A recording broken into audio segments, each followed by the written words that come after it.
Piers Morgan. We do hugs around here.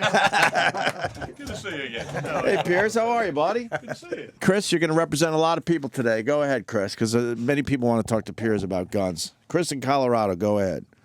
Opie, Jimmy, nice to hear your show this morning. I cannot believe you have this fucking turncoat on to start with. Piers, Why? He's a good guest. yeah, she's great. Hey, Piers, didn't you get the hint from your show's ratings? No one gives a fuck about you or your thoughts on our second amendment. Why don't you take your globalist, chill, pedophile-loving fucking ass back to your own country and face your own phone hacking charges?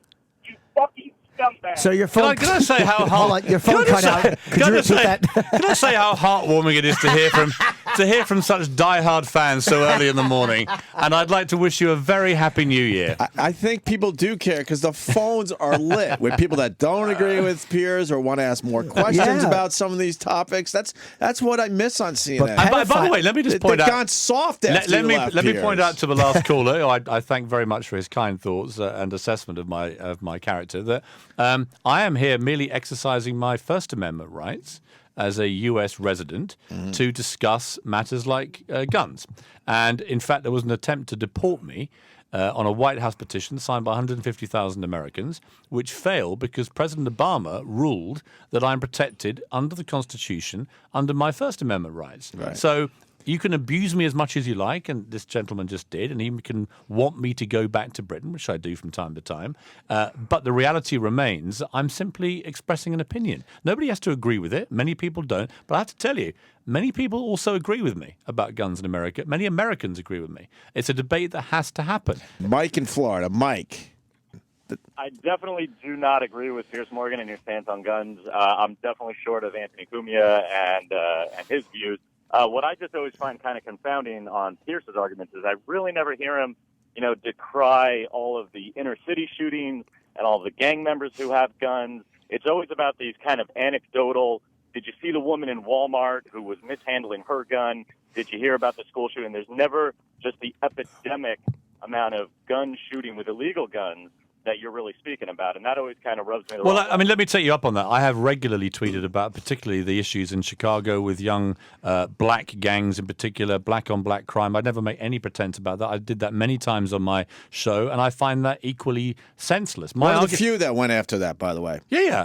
Most of the mainstream media just does blow that off. I did a lot of stuff on it, Yes, and you did. I feel it is as an important part of the gun debate as anything else. But my real issue is about the culture which makes a nuclear scientist think it's a good idea to take a loaded handgun in a bag into Walmart and let her 2-year-old son pull it out and use it. That, to me, is something that shouldn't be happening. And there's nobody out there who supports gun rights that can explain to me why that's a good idea. Well, can you say, though, that it could be something like there even brilliant people make dumb moves? Like the female astronaut who put on a diaper and drove 3 states over because she wanted to see her ex-boyfriend. Like, she's obviously a genius, but just an idiot in her personal life. Let me ask. It's Mike, right? Yeah. The caller? Oh, he's still here. Let me ask you, Mike. You're pro-gun, right?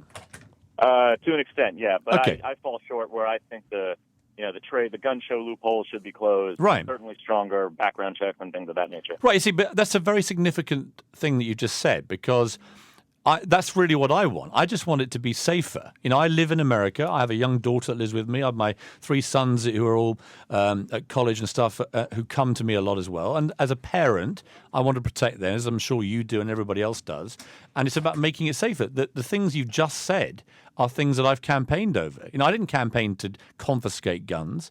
I didn't campaign to take anybody's guns. The only things I campaigned for were a limit on the capacity of magazines at a maximum of 10. To me, there's no hunter in the whole of America who needs, a magazine of more than 10 bullets to shoot a deer, for example. But it just makes it more fun to Of shoot course. the deer that way. Of course, but Some would argue. But if you need more than 10 bullets to shoot a deer, you shouldn't be hunting. You're a complete half-wit. So I think that many military-style assault weapons to me. I mean, look, here's the example I always give.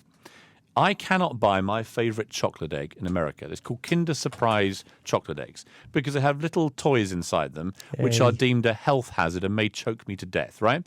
I can't buy 6 packets of Sudafed because it's illegal in America because people think you're going to be building a Breaking Bad meth lab, right? I can't buy most of the French cheeses that I love eating, as you can see by the size of me.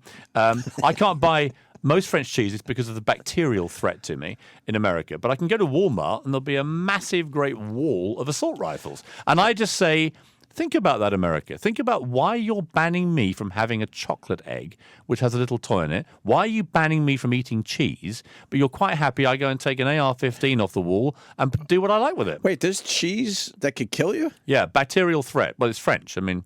But the French have no problem eating this cheese. No, I go to France with my wife's half French, and we guzzle French cheese all the time. And do those people die in France? Nobody dies from cheese in France. It's a complete myth. But you do. A lot of people do. But here's my point: is that I think there's just so many, so many ridiculous hypocrisies. If all that Americans did was accept that they were going to be regulated with guns in the same way they are with cars, it would be a massively safer country. So you are a very regulated nation. You love to talk about how free it is, but for me, coming to America, you are crippled by bureaucracy, crippled by lawyers, incredibly highly regulated, and you suffer all sorts of laws which prohibit you doing all sorts of things. The only thing you don't want to accept is any sensible regulation on gun safety. I simply say, why? Why can't you just allow the same regulation methodology, if you like, to guns that you do for cars? Or relieve the other ones. It is regional, though. I mean, it's much more regional, where in New York City, in Chicago, it is incredibly more difficult to get a gun. In Florida, I registered, I did the background check. 3 days later, I had a handgun. Right. But if you look at the statistics, I'm far more likely to be shot by an illegal gun in the places where it is much more difficult. Well, I don't understand. I don't understand why all gun laws in America are not federal. I mean, to me, again, as an outsider, utterly baffling that 70% of all the illegal guns found in New York came from Virginia. Yeah, state-to-state gun laws are ridiculous. Same in Chicago. Where do the gangbangers get their guns? They don't get them from Chicago gun stores because there aren't many. They get them from Gary or somewhere like that. So it's something that has to be dealt with, to me, on a federal level. But you start saying that in America and people jump up and down about states' rights. They would argue if you put any regulations in place, even a little one, that's all right. Now they're going to go for more regulations, and it never stops. That's what some of the gun people are really paranoid and worried about. In the 70s, it was pretty common for Americans to drink drive. A lot of people used to drive after having a few drinks.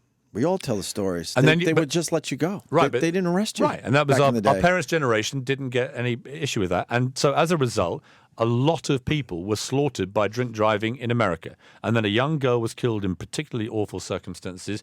And Mothers Against Drunk Driving, MAD, they were called, rose up in the 70s. And they were a movement driven by mothers. And as a result of that, they changed a lot of the laws relating to drunk driving. And I think it's been like a 93% fall, something like that, in the number of people killed by drunk drivers in America since then. So where you bring in sensible safety regulations, you see a massive drop-off in death. Let me leave you with this thought. 32,000 people a year get killed by guns in America, right? Of which 18,000 are suicide, 12,000 or so murder. Another 70,000 people get hit by gunfire but survive, often due to the miraculous work of surgeons. 100,000 people a year in this country are hit by gunfire. At some point, if that was a new disease that did that, the federal government would pump with the full support. Look at what happened with Ebola, right? 2 people died of Ebola in America, and billions were thrown at combating this lethal disease. Mm-hmm. And yet 100,000 people a year could be hit by gunfire, and nobody wants to change anything to try and stop that happening. If 100,000 people were affected by, let's say, French cheese. Right. Right, the most lethal concoction out there. Right. And my final question for you, Mike, is can you get me a Kinder Surprise egg? Because I haven't had one in America for years. Well, what sucks, Piers, is I hate when I want to argue with somebody and they have a shockingly rational, reasonable point. And I would like to apologise. On a positive note, the previous guest who rang in had a slightly irrational view of me, which I think balances it out.